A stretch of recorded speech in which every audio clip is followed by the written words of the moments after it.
Hi hello welcome back to my channel. എൻ്റെ background ഒന്ന് ignore ചെയ്യുക, അതേപോലെ എൻ്റെ ഫേസും ഒന്ന് ഇഗ്നോർ ചെയ്യുക. കാരണം ഞാനിപ്പോൾ നൈക്ക സെയിലും പർപ്പിൾ സെയിലും ഞാൻ റീസ്റ്റോക്ക് ചെയ്തതും പിന്നെ പുതിയതായിട്ട് ഞാൻ വാങ്ങിക്കണമെന്ന് ഒരുപാട് നാളായിട്ട് വിസിറ്റ് ഇട്ട് വെച്ചിരുന്ന ആ പ്രോഡക്റ്റ് ഞാൻ ഒന്ന് പർപ്പിളിൽ നിന്ന് ഞാൻ വാങ്ങിച്ചതാണെന്നും കാണിക്കാം. നൈക്കിൽ ഞാൻ വാങ്ങിച്ചത് കാരണം റീസ്റ്റോക്ക് ചെയ്ത് വെച്ചതാണ്. കാരണം ഏതൊക്കെ പ്രോഡക്റ്റാണ് എപ്പോഴാണ് ഈ പ്രോഡക്റ്റ് പർപ്പിളിൽ നിന്ന് വാങ്ങിച്ച പ്രോഡക്റ്റ് മിക്കവാറും ടൈമിൽ ഔട്ട് ഓഫ് സ്റ്റോക്ക് ആയിരിക്കും. ഔട്ട് ഓഫ് സ്റ്റോക്ക് കാരണം എപ്പോഴും എനിക്ക് ഇത് നോക്കാനേ ഉള്ളായിരുന്നു സാധ്യത. അപ്പം ഞാനത് എൻ്റെ ഹെയറിന് വേണ്ടിയാണ് യൂസ് ചെയ്തത്. ഈ ഒരു ആപ്പ് ഗുഡ്നെസ്സിൻ്റെ ഈ ഒരു anti dandruff scalp serum for dry scalp ഇത് അടിപൊളിയാണ്. എൻ്റെ ഡ്രൈ സ്കാൽപ്പിനും ഡാൻഡ്രഫൊക്കെ നല്ലോണം ഇത് റിഡ്യൂസ് ചെയ്തിട്ടുണ്ട്. അപ്പം ഇത് എപ്പോൾ നോക്കിയാലും ഔട്ട് ഓഫ് സ്റ്റോക്ക് ആയിരിക്കും, ഒരിക്കലും സ്റ്റോക്കിൽ വരത്തില്ല. അപൂർവമായിട്ടാണ് ചിലപ്പോൾ സ്റ്റോക്ക് വരും. സ്റ്റോക്ക് വരുമ്പോൾ ഉള്ളത് എത്രയാണെന്ന് വെച്ചാൽ അത്രയും അങ്ങ് വാങ്ങിക്കുന്നതാണ് പതിവ്. അപ്പോൾ ഇപ്രാവശ്യം നോക്കിയപ്പോൾ ഓൺലി 2 ഐറ്റം ലെഫ്റ്റ് ആയിരുന്നു. അവസാന നിമിഷമാണ് എനിക്ക്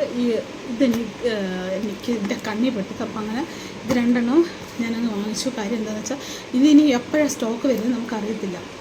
ചിലപ്പോൾ നമ്മൾ ശ്രദ്ധിക്കാതെയും പോയി സ്റ്റോക്ക് വരുന്നു. കാരണം എപ്പോഴും ഞാൻ എപ്പോഴും അങ്ങനെ സെർച്ച് ചെയ്തില്ല. എപ്പോഴെങ്കിലും സ്റ്റോക്ക് വരുന്നു പർപ്പിളിൽ ഞാൻ ആകെ നോക്കുന്ന ഒരു പ്രോഡക്റ്റ് ഈ ഒരു പ്രോഡക്റ്റാണ്. എപ്പോഴും നോക്കും സ്റ്റോക്ക് വരുന്നുണ്ടോ എന്ന്.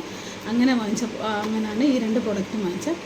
നെക്സ്റ്റ് ഞാൻ കാണിക്കുന്നത് ഒരു ലിപ്സ്റ്റിക്കാണ് കേട്ടോ. ഇത് കുറേ നാളുകൊണ്ട് ഇൻസ്റ്റാഗ്രാമിലും യൂട്യൂബിലൊക്കെ ട്രെൻഡിങ് ആയിട്ട് പോകുന്നുണ്ട്. ഇതിൻ്റെ ഈ ഒരു പ്രോഡക്റ്റിൻ്റെ റിവ്യൂ ഞാൻ ഓപ്പൺ ചെയ്തിട്ടുള്ളില്ല. നൈക്കിൽ നിന്ന് വാങ്ങിച്ച നൈക്കിൽ നിന്ന് സാധനം കിട്ടിയപ്പോഴേ ഞാൻ ഓപ്പൺ ചെയ്ത് കാണിക്കാൻ വിചാരിച്ചു. മറ്റേത് പർപ്പിളിൽ നിന്ന് അതാണ് വാങ്ങിച്ചത്.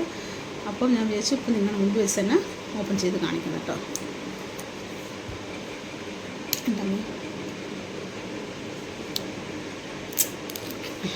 ഓപ്പൺ ആയിട്ടുണ്ട്. വീഡിയോ ഇച്ചിരി ലെങ്ത് ആവുന്നുണ്ട്. ഞാൻ ഈ ലിപ്സ്റ്റിക്കിൻ്റെ വീഡിയോ പാർട്ട് 2 ആയിട്ട് ഇടാം. ഓക്കെ, അപ്പം ആപ്സ് ഗുഡ്നെസ്സിൻ്റെ പ്രോഡക്റ്റ് ആരെങ്കിലും വാങ്ങിച്ചിട്ടുണ്ടെങ്കിൽ ഒന്ന് കമൻറ്റ് ചെയ്യുക. ഈ ലിപ്സ്റ്റിക്കിൻ്റെ ഷെയ്ഡ് ഞാനിപ്പോൾ ഇത് കാണിച്ചാൽ ഇത് ഷെയ്ഡ് ഏത് റേഞ്ചാണെന്ന് നിങ്ങൾ കണ്ടുപിടിക്കുക. അപ്പോൾ എൻ്റെ വീഡിയോ ഒന്ന് ലൈക്ക് ചെയ്യുക, ചാനൽ സബ്സ്ക്രൈബ് ചെയ്യുക, ഫ്രണ്ട്സ് ആൻഡ് ഫാമിലി ഇതുപോലത്തെ വീഡിയോസിനെ ചാനലൊന്ന്